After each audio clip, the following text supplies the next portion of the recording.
Assalamualaikum warahmatullahi wabarakatuh. Kami dari kelompok 6 akan mempresentasikan tentang otonomi daerah dalam kerangka NKRI.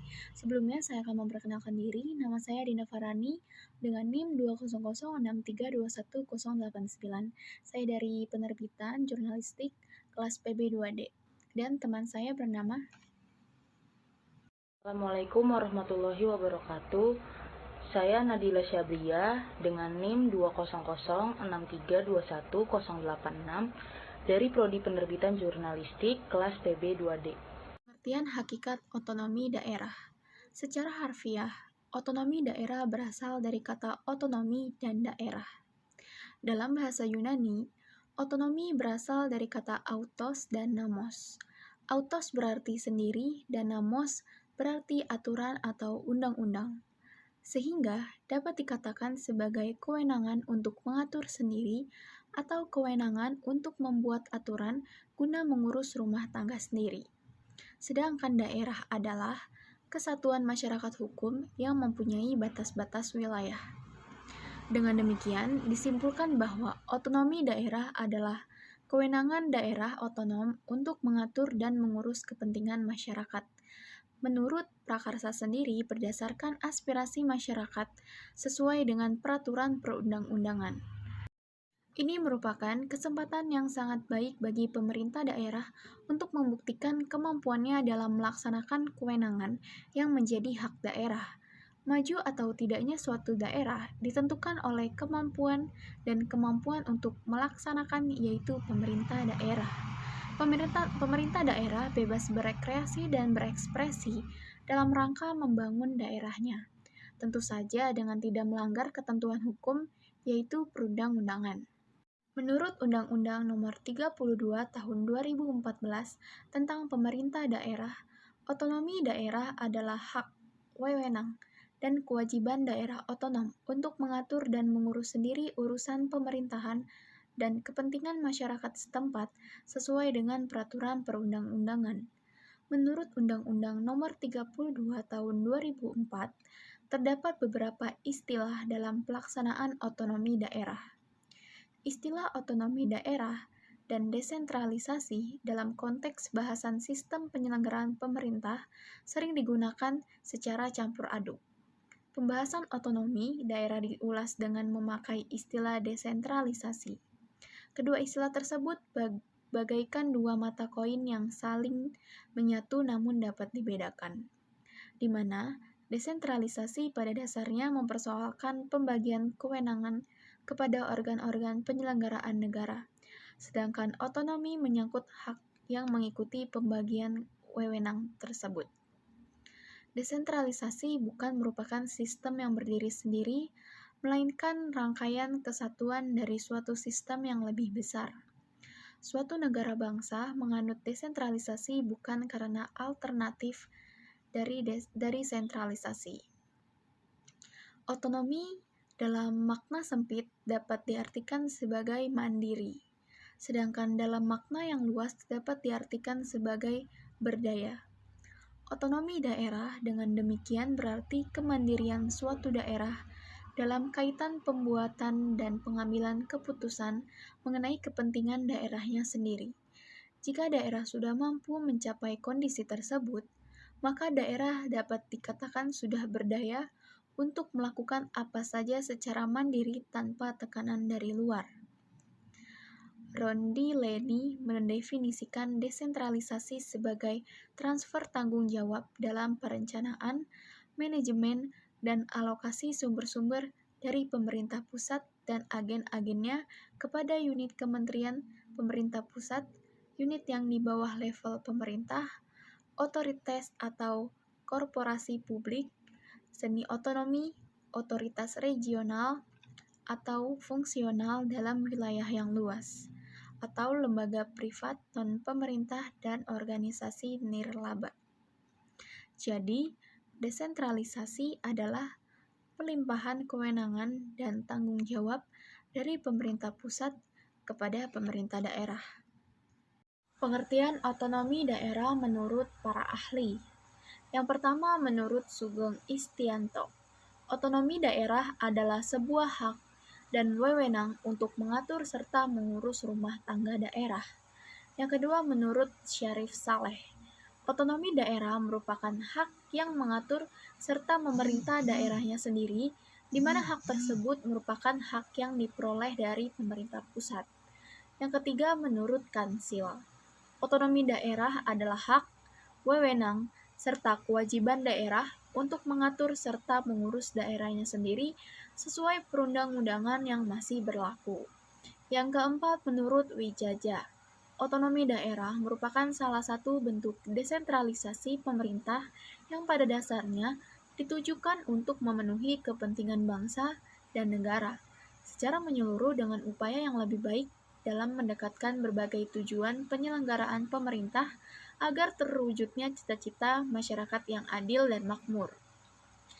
Yang kelima, menurut Philip Mahwood, otonomi daerah merupakan hak dari masyarakat sipil untuk mendapatkan kesempatan serta perlakuan yang sama, baik dalam hal mengekspresikan, berusaha 10 mempertahankan kepentingan mereka masing-masing, dan ikut serta dalam mengendalikan penyelenggaraan kinerja pemerintah daerah. Yang keenam, menurut Benyamin Husin, otonomi daerah merupakan pemerintah oleh dan untuk rakyat di bagian wilayah nasional negara secara informal, berada di luar pemerintah pusat. Yang ketujuh, menurut Mariun, otonomi daerah merupakan kewenangan atau kebebasan yang dimiliki pemerintah daerah agar memungkinkan mereka dalam membuat inisiatif sendiri untuk mengatur dan mengoptimalkan sumber daya yang dimiliki daerahnya. Yang kedelapan, menurut Vincent Lemius, otonomi daerah adalah kebebasan atau kewenangan dalam membuat keputusan politik secara administrasi yang sesuai dengan peraturan perundang-undangan. Hukum otonomi daerah. Yang pertama, Undang-Undang Dasar tahun 1945, amandemen kedua yang terdiri dari Pasal 18 ayat 1 sampai 7, Pasal 18A ayat 1 dan 2, dan Pasal 18B ayat 1 dan 2. Yang kedua, ketetapan MPR RI nomor 15 MPR 1998 tentang penyelenggaraan otonomi daerah. Yang ketiga, ketetapan MPR RI nomor 4 MPR 2000 mengenai rekomendasi kebijakan dalam penyelenggaraan otonomi daerah. Yang keempat, Undang-Undang nomor 32 tahun 2004 mengenai pemerintah daerah. Yang kelima, Undang-Undang nomor 33 tahun 2004 tentang perimbangan keuangan antara pemerintah daerah dan pusat. Sejarah otonomi daerah di Indonesia. Peraturan perundang-undangan yang pertama kali mengatur tentang pemerintahan daerah pasca proklamasi kemerdekaan adalah Undang-Undang Nomor 1 Tahun 1945. Undang-undang ini merupakan hasil dari berbagai pertimbangan tentang sejarah pemerintahan di masa kerajaan dan masa pemerintahan kolonialisme. Namun, undang-undang ini belum mengatur tentang desentralisasi dan hanya menekankan pada aspek cita-cita kedaulatan rakyat melalui pembentukan Badan Perwakilan Rakyat Daerah. Undang-undang tersebut diganti oleh Undang-Undang Nomor 22 Tahun 1948 yang berfokus pada pengaturan susunan pemerintahan daerah yang demokratis. Undang-undang ini menetapkan 2 jenis daerah otonom dan 3 tingkatan daerah otonom. Perjalanan sejarah otonomi di Indonesia selanjutnya ditandai dengan munculnya Undang-Undang Nomor 1 Tahun 1957 yang menjadi peraturan tunggal pertama yang berlaku seragam untuk seluruh Indonesia. Selanjutnya Undang-Undang Nomor 18 Tahun 1965 yang menganut sistem otonomi yang real dan seluas-luasnya.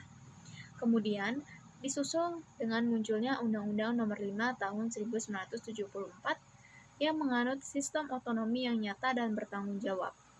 Hal ini karena sistem otonomi yang sebelumnya dianggap memiliki kecenderungan pemikiran yang dapat membahayakan keutuhan NKRI, serta tidak serasi dengan maksud dan tujuan pemberian otonomi kepada daerah.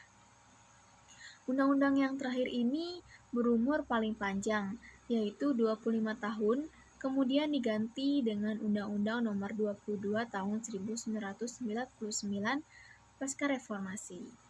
Hal ini tidak terlepas dari perkembangan situasi yang terjadi pada masa itu.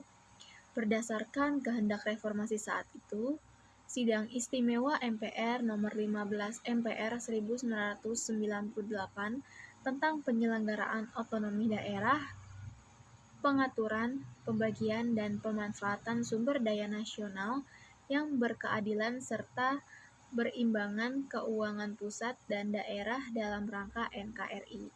Selain itu, hasil amandemen MPR RI pada pasal 18 Undang-Undang 1945 dalam perubahan kedua yang secara tegas dan eksplisit menyebutkan bahwa negara Indonesia memakai prinsip otonomi dan desentralisasi kekuatan politik juga semakin memberikan tempat kepada otonomi daerah di tempatnya.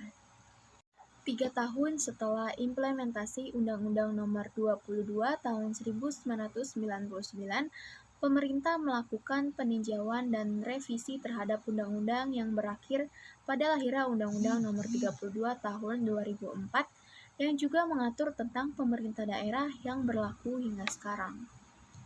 Arti penting otonomi daerah desentralisasi.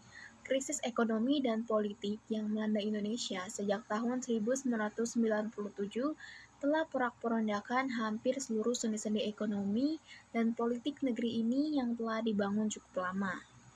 Lebih jauh lagi, krisis ekonomi dan politik yang berlanjut menjadi multikrisis telah mengakibatkan semakin rendahnya tingkat kemampuan dan kapasitas negara dalam menjamin kesinambungan pembangunan. Krisis tersebut salah satunya diakibatkan oleh sistem manajemen negara dan pemerintahan yang sentralistik, di mana kewenangan dan pengelolaan segala sektor pembangunan berada dalam kewenangan pemerintah pusat. Sementara daerah tidak memiliki kewenangan untuk mengelola dan mengatur daerahnya. Sebagai respon dari krisis tersebut, pada masa reformasi dirancang suatu kebijakan restrukturisasi sistem pemerintahan yang cukup penting, yaitu melaksanakan otonomi daerah dan pengaturan perimbangan keuangan antara pusat dan daerah. Desentralisasi dianggap dapat menjawab tuntutan pemerataan, pembangunan sosial ekonomi, penyelenggaraan pemerintah, dan pembangunan kehidupan berpolitik yang efektif. Sebab desentralisasi menjamin penanganan tuntutan masyarakat secara variatif dan cepat. Arti penting otonomi daerah desentralisasi. Yang pertama, untuk terciptanya efektivitas penyelenggaraan pemerintah. Yang kedua, sebagai sarana pendidikan politik. Yang ketiga, pemerintahan daerah sebagai persiapan untuk karir politik lanjutan. Yang keempat, stabilitas politik. Yang kelima, kesetaraan politik. Yang keenam, akuntabilitas politik. 6. Bentuk dan tujuan desentralisasi dalam konteks otonomi daerah. Rondinelli membedakan 4 bentuk desentralisasi, yaitu yang pertama ada dekonsentrasi. Desentralisasi dalam bentuk dekonsentrasi atau deconcentration pada hakikatnya hanya merupakan pembagian kewenangan dan tanggung jawab administratif antara pemerintah pusat dengan pejabat birokrasi pusat di lapangan. Jadi, dekonsentrasi hanya berupa pergeseran volume pekerjaan dari pemerintah pusat kepada perwakilannya yang ada di daerah, tanpa adanya penyerahan atau pelimpahan kewenangan untuk mengambil keputusan atau keleluasaan untuk membuat keputusan. Yang kedua, ada delegasi. Delegasi merupakan pelimpahan pengambilan keputusan dan kewenangan manajerial untuk melakukan tugas-tugas khusus kepada suatu organisasi yang tidak secara langsung berada di bawah pengawasan pemerintah pusat. Terhadap organisasi semacam ini, pada dasarnya diberikan kewenangan semi-independen untuk melaksanakan fungsi dan tanggung jawabnya. Bahkan kadang-kadang berada di luar ketentuan yang diatur oleh pemerintah pusat, karena bersifat lebih komersial dan mengutamakan efisiensi daripada prosedur birokratis dan politis. Hal ini biasanya dilakukan terhadap suatu badan usaha publik yang tugasnya melaksanakan proyek tertentu seperti telekomunikasi, listrik, bendungan, dan jalan raya. Yang ketiga ada devolusi. Devolusi merupakan bentuk desentralisasi yang lebih ekstensif, yang merujuk pada situasi di mana pemerintah pusat mentransfer kewenangan untuk pengambilan keputusan, keuangan, dan manajemen kepada unit otonomi pemerintah daerah. Devolusi adalah kondisi di mana pemerintah pusat dengan menyerahkan sebagian fungsi-fungsi tertentu kepada unit-unit itu untuk dilaksanakan secara mandiri. Menurut Rondinelli, devolusi merupakan upaya memperkuat pemerintah daerah secara legal yang secara substansif kegiatan-kegiatan yang dilakukannya di luar kendali langsung pemerintah pusat.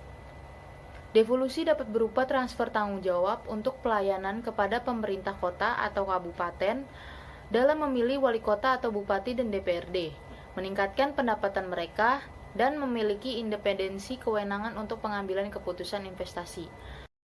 Ciri-ciri devolusi diantaranya adanya sebuah badan lokal yang secara konstitusional terpisah dari pemerintah pusat dan bertanggung jawab pada pelayanan lokal yang signifikan.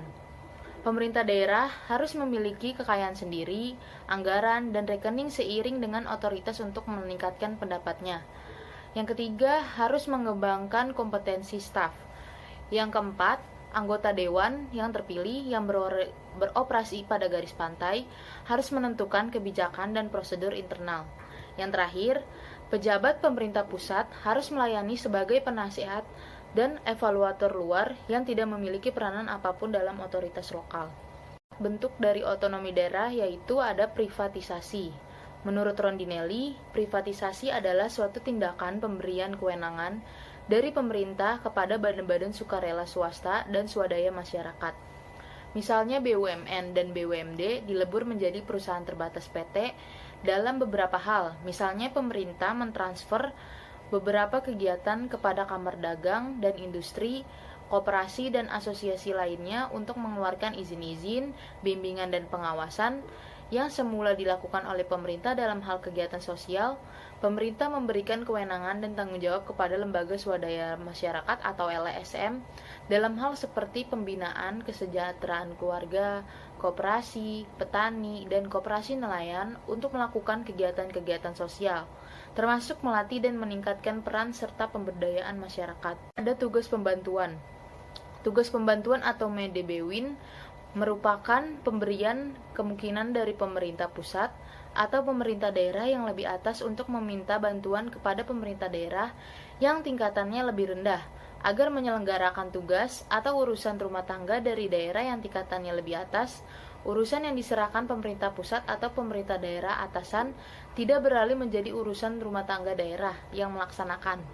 Kewenangan yang diberikan kepada daerah adalah kewenangan yang bersifat mengurus, sedangkan kewenangan mengurus tetap menjadi kewenangan pemerintah pusat atau pemerintah atasannya. 7. Visi otonomi daerah. Otonomi daerah sebagai kerangka menyelenggarakan pemerintahan mempunyai visi yang dapat dirumuskan dalam 3 ruang lingkup utama yang saling berhubungan satu dengan yang lainnya, yaitu politik, ekonomi, dan sosial budaya. Di bidang politik, visi otonomi daerah harus dipahami sebagai sebuah proses bagi lahirnya kader-kader politik untuk menjadi kepala pemerintahan yang dipilih secara demokratis, serta memungkinkan berlangsungnya penyelenggaraan pemerintah yang responsif terhadap kepentingan masyarakat luas. Adapun di bidang ekonomi, visi otonomi daerah mengandung makna bahwa otonomi daerah di satu pihak harus menjamin lancarnya pelaksanaan kebijakan ekonomi nasional di daerah. Di pihak lain, mendorong terbukanya peluang bagi pemerintah daerah mengembangkan kebijakan lokal kedaerahan untuk mengoptimalkan pendayagunaan potensi ekonomi di daerahnya. Dalam kerangka ini, otonomi daerah memungkinkan lahirnya berbagai prakarsa pemerintahan daerah untuk menawarkan fasilitas investasi, memudahkan proses perizinan usaha, dan membangun berbagai infrastruktur yang menunjang perputaran ekonomi di daerah. Sedangkan, visi otonomi daerah di bidang sosial dan budaya mengandung pengertian bahwa otonomi daerah harus diarahkan pada pengelolaan, penciptaan dan pemeliharaan, integrasi dan harmoni sosial. Pada saat yang sama, visi otonomi daerah di bidang sosial dan budaya adalah memelihara dan mengembangkan nilai, tradisi, karya seni, karya cipta, bahasa, dan karya sastra lokal yang dipandang kondusif dalam mendorong masyarakat untuk merespon positif dinamika kehidupan di sekitarnya dan kehidupan global. Karenanya, aspek sosial budaya harus diletakkan secara cepat dan terarah, agar kehidupan sosial tetap terjaga secara utuh dan budaya lokal tetap eksis dan mempunyai daya keberlanjutan. 8. Tujuan otonomi daerah. Tujuan dari otonomi daerah menurut Undang-Undang Nomor 32 Tahun 2004 tentang Pemerintahan Daerah, Pasal 2 Ayat 3 menyebutkan bahwa tujuan otonomi daerah ialah menjalankan otonomi yang seluas-luasnya, kecuali urusan pemerintahan yang memang menjadi urusan pemerintah, dengan tujuan untuk meningkatkan kesejahteraan masyarakat, pelayanan umum, dan daya saing daerah. Berikut penjelasannya. Yang pertama yaitu meningkatkan pelayanan umum. Dengan adanya otonomi daerah diharapkan ada peningkatan pelayanan umum secara maksimal dari lembaga pemerintah di masing-masing daerah. Dengan pelayanan yang maksimal tersebut, diharapkan masyarakat dapat merasakan secara langsung manfaat dari otonomi daerah. Yang kedua, meningkatkan kesejahteraan masyarakat. Setelah pelayanan yang maksimal dan memadai, diharapkan kesejahteraan masyarakat pada suatu daerah otonom bisa lebih baik dan meningkat. Tingkat kesejahteraan masyarakat tersebut menunjukkan bagaimana daerah otonom bisa menggunakan hak dan wewenangnya secara tepat, bijak, dan sesuai yang diharapkan. Yang ketiga, meningkatkan daya saing daerah. Dengan menerapkan otonomi daerah, diharapkan dapat meningkatkan daya saing daerah dan harus memperhatikan bentuk keanekaragaman suatu daerah serta kekhususan atau keistimewaan daerah tertentu, serta tetap mengacu pada semboyan negara kita yaitu Bhinneka Tunggal Ika, walaupun berbeda-beda namun tetap satu jua. Tujuan utama dikeluarkannya kebijakan otonomi daerah yaitu membebaskan pemerintah pusat dari berbagai beban dan menangani urusan suatu daerah yang bisa diserahkan kepada pemerintah daerah. Oleh karenanya, pemerintah pusat memiliki kesempatan untuk mempelajari, merespon, memahami berbagai kecenderungan global, dan menyeluruh serta dapat mengambil manfaatnya. Pemerintah pusat diharap lebih mampu berkonsentrasi dalam perumusan kebijakan makro atau luas yang sifatnya umum dan lebih mendasar.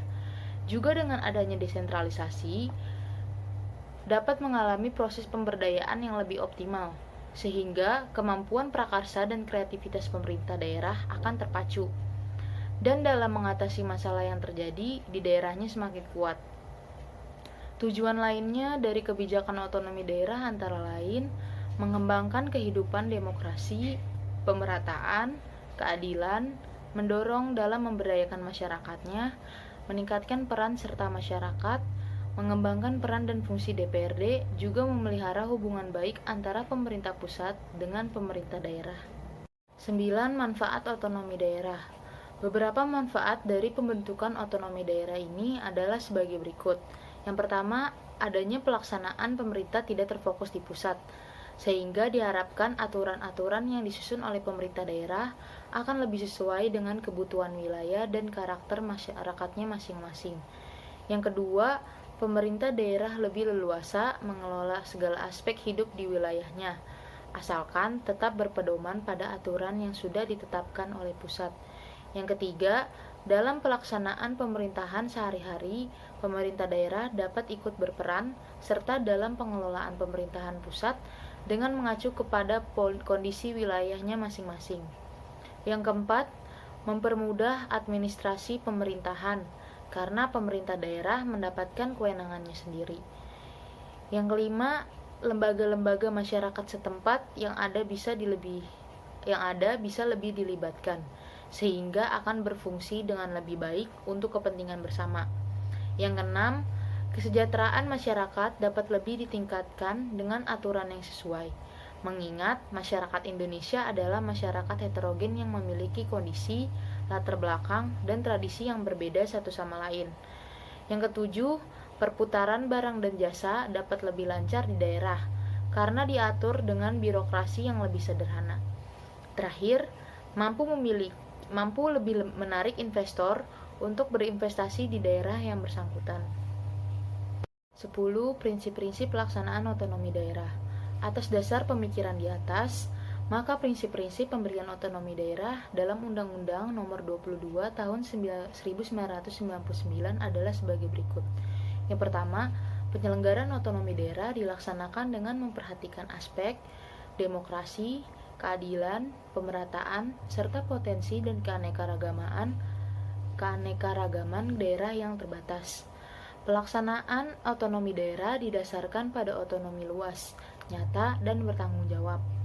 Pelaksanaan otonomi daerah yang luas dan utuh diletakkan pada daerah kabupaten dan daerah kota, sedangkan otonomi daerah provinsi merupakan otonomi yang terbatas. Selanjutnya, pelaksanaan otonomi daerah harus sesuai dengan kontribusi negara, sehingga tetap terjalin hubungan yang serasi antara pusat dan daerah serta antar daerah. Yang selanjutnya, pelaksanaan otonomi daerah harus lebih meningkatkan kemandirian daerah otonom, dan karenanya dalam daerah kabupaten atau daerah kota tidak ada lagi wilayah administrasi. Selanjutnya, pelaksanaan otonomi daerah harus lebih meningkatkan peranan dan fungsi badan legislatif daerah, baik fungsi legislatif, fungsi pengawas, maupun fungsi anggaran atas penyelenggaraan pemerintahan daerah. Selanjutnya, pelaksanaan asas dekonsentrasi diletakkan pada daerah provinsi dalam kedudukannya sebagai wilayah administrasi untuk melaksanakan kewenangan sebagai wakil daerah. Yang terakhir, pelaksanaan asas tugas pembantuan dimungkinkan tidak hanya dari pemerintah kepada daerah, tetapi juga dari pemerintah dan daerah kepada desa yang disertai dengan pembiayaan, sarana dan prasarana, serta sumber daya manusia dengan kewajiban melaporkan pelaksanaan dan mempertanggungjawabkan kepada yang menugaskannya. Adapun tujuan pemberian otonomi kepada daerah adalah untuk meningkatkan daya guna dan hasil guna penyelenggaraan pemerintah dan pembangunan guna meningkatkan pelayanan kepada masyarakat. Sejalan dengan pendapat di atas, Deli Yang Ji dalam Abdurrahman 1987 mengemukakan bahwa tujuan pemberian otonomi daerah adalah yang pertama, mengemukakan kesadaran bernegara atau berpemerintah yang mendalam kepada rakyat di seluruh tanah air Indonesia. Yang kedua, melancarkan penyerahan dana dan daya masyarakat di daerah, terutama dalam bidang perekonomian. Otonomi daerah sebagai kerangka penyelenggaraan pemerintahan mempunyai visi yang dapat dirumuskan dalam 3 ruang lingkup utama yang saling berhubungan satu dengan yang lainnya: politik, ekonomi, sosial, dan budaya. Mengingat otonomi adalah buah dari kebijakan desentralisasi dan demokrasi, karenanya divisi otonomi daerah di bidang politik harus dipahami sebagai sebuah proses untuk membuka ruang bagi lahirnya kepala pemerintah daerah yang dipilih secara demokratis. Selanjutnya, visi otonomi daerah di bidang ekonomi mengandung makna bahwa otonomi daerah di satu pihak harus menjamin lancarnya pelaksanaan kebijakan ekonomi nasional di daerah. Sedangkan visi otonomi daerah di bidang sosial dan budaya mengandung pengertian bahwa otonomi daerah harus diarahkan pada pengelolaan, penciptaan, dan pemeliharaan integrasi dan harmoni sosial.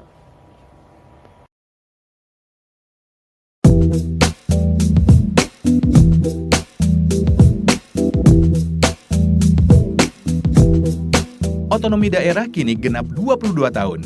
Banyak hal yang terjadi selama 2 dasawarsa ini. Ada hal yang positif, ada juga yang negatif. Semua jadi bekal pembelajaran untuk menjadi lebih baik.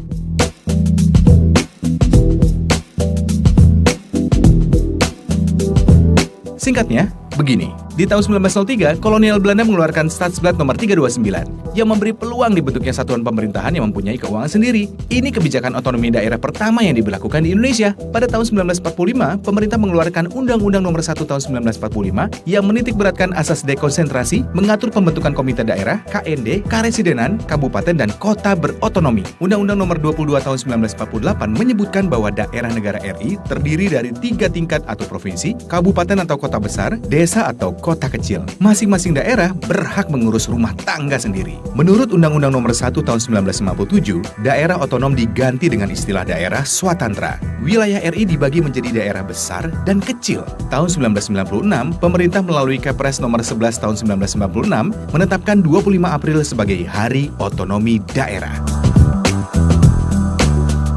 Tahun 1998, terjadi krisis ekonomi. Presiden Soeharto lengser karena tekanan mahasiswa yang berdemo. Pak B.J. Habibie kemudian naik. Dia merasa Indonesia bisa lebih baik jika setiap daerah diberi kewenangan yang seluas-luasnya untuk mengurus dan mengelola daerahnya masing-masing sesuai prakarsa dan inisiatifnya. Lahirlah Undang-Undang Republik Indonesia Nomor 22 Tahun 1999. Daerah diberi wewenang penuh kecuali urusan politik luar negeri, pertahanan, peradilan, moneter, dan lain-lain. Undang-undang baru ini disambut penuh semangat. Sampai dengan 2004 terbentuk daerah otonomi baru sebanyak 7 provinsi dan 115 kota dan 26 kabupaten. Pola pemerintahan yang berubah dari sentralisasi menjadi otonomi membuat daerah memiliki keleluasaan untuk membangun daerahnya sendiri dengan melihat potensi besar dari daerah. Kabupaten Jembrana mampu menjadi daerah yang memanfaatkan teknologi untuk meningkatkan pelayanan. Kabupaten Banyuasin adalah daerah yang menyelenggarakan pemilihan kepala desa melalui aplikasi. Namun masih ada kekurangan dari undang-undang tersebut. Kecenderungan hadirnya raja-raja kecil di daerah, pembangkangan wali kota atau bupati kepada gubernur, dan bahkan berkembang menjadi politik dinasti. Tahun 2004, di pemerintahan Megawati, dia melihat kelemahan undang-undang sebelumnya dan merasa otonomi daerah bisa lebih baik ketika diberi arahan yang tepat dari pemerintah pusat. Hadirlah Undang-Undang Nomor 32 Tahun 2004 yang tidak hanya memperhatikan aspek struktural dan fungsional pemerintah pusat dan daerah, tetapi juga menetapkan pilar yang mesti dijaga agar bisa sukses. Imbasnya, otonomi daerah semakin meluas. Selama periode 2005 sampai dengan 2014, terbentuk 1 provinsi, 66 kota, dan 8 kabupaten. Melalui berbagai pembelajaran yang didapat, pemerintah mengeluarkan Undang-Undang Nomor 23 Tahun 2014 yang membahas lebih detail mengenai kekuasaan dan pembagian wilayah. Undang-undang ini juga membahas koordinasi antara pemimpin daerah dan menetapkan forum tukar pikiran dan saling beri dukungan. Sampai dengan 2018, sudah terbentuk total daerah otonom sebanyak 34 provinsi dan 542 kabupaten atau kota. Sejak itu, pemerintah pusat melakukan segala upaya untuk mendukung dan mendorong pemerintah daerah untuk menemukan identitasnya dan terus mendunia. Untuk menghadapi persaingan dunia dan tantangan revolusi industri 4.0, daerah wajib terus berinovasi untuk menciptakan sistem dan penerapan teknologi yang optimal atau smart city. Maka setelah melalui proses refleksi tentang otonomi daerah selama 22 tahun ini, satu sisi inilah yang kemudian memicu kami untuk mengembangkan smart city. Smart City adalah sebuah kota cerdas. Bagaimana masyarakat dilayani dengan sebaik-baiknya dan bahkan tidak hanya sekedar baik, tapi bagaimana dilayani dengan cepat, kemudian dengan tepat, dan juga dengan akurat. Kota Semarang meningkatkan ekonomi daerah dengan penerapan e-government dan open government. Mereka kini berkembang menjadi pusat ekonomi yang sukses. Hari ini proses mengurus izin usaha menengah kecil itu sangat cepat. Jadi para pengusaha UMKM itu cukup dengan membawa surat keterangan domisili, RT, RW, dibawa ke kelurahan, kemudian diteruskan ke kecamatan langsung inline dengan Dinas Koperasi, dan hari itu juga izin usaha menengah kecil itu jadi. Banda Aceh membangun kota cerdas dengan pendekatan kearifan lokal. Islamic Smart City pertama di Indonesia, bahkan di dunia. Kota Pontianak melayani semua kebutuhan warga dan wisatawan dengan satu aplikasi bernama Gencil. Pelayanan meliputi kuliner, wisata, acara, harga pangan, hingga melaporkan keluhan. Pendapatan pajak bisa dipantau secara online dan langsung. Kota Ambon meningkatkan PAD dengan teknologi melalui pajak daerah online. Selain itu, banyak kisah sukses daerah lainnya, tapi perjuangan masih belum selesai. Banyak daerah yang butuh dukungan dan kontribusi kita. Otonomi daerah masih akan terus berbenah dan menjadi bangun daerah dari pinggiran sesuai